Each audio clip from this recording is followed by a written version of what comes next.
everything was happening in slow motion, really. And in the middle of the lecture, somebody stood up and said, the second tower's been hit.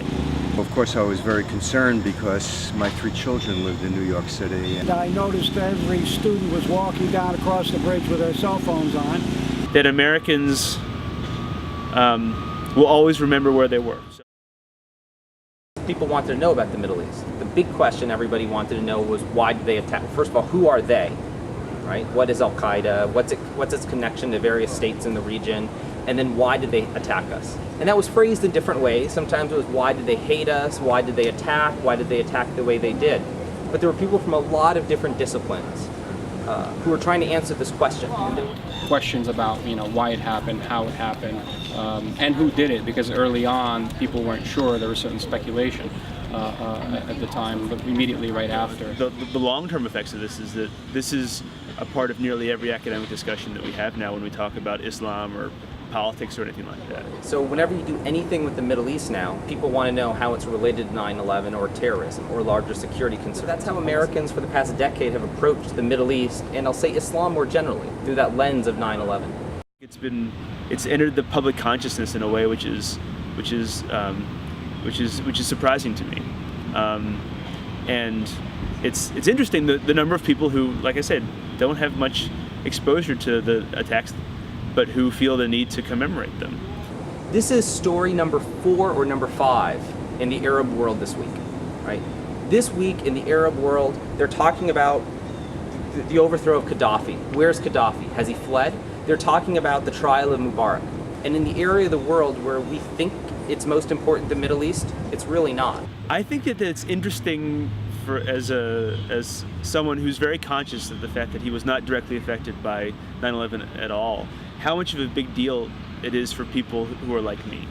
Was it, in the long run, a useful wake-up call, or was it, did it give administrations the excuse to sort of show their dark side and lock us into a dark side that we can't get out of? So we launched 2 wars in direct response to it. I think it is important to talk about Iraq because it brings up a lot of things. It brings up the dialogue between the American people and those who are running the country and the failures of that. But it was tragic also for the effect that it had on American society and on American constitutional law. And tragic also because of the way that it reshaped American politics, and tragic because of the way that the Bush administration used the events of 9/11 to move us onto a war footing. And that was an invasion of a sovereign country that the U.S. had had sanctions on for a decade, that the government of the United States claimed was partly related or might be related to future attacks against America, but it wasn't. Clearly the Bush administration and people in the Republican Party wanted to attack Iraq and had wanted to for a long time, and this was an opportunity to do so.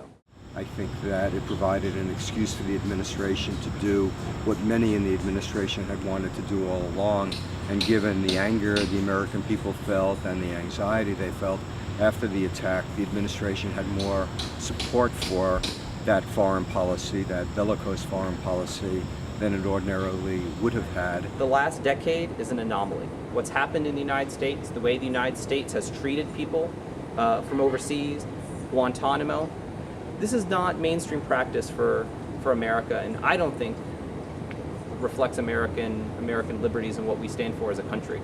And so what I'm really hoping for is that you guys will question it and challenge it.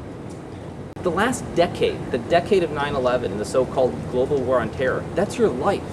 That's what you remember. That's what you grew up with. For basically your entire lifetime, the United States has occupied Muslim countries. The U.S. has had forces deployed overseas. The U.S. has been hunting this nebulous terror organization, Al-Qaeda.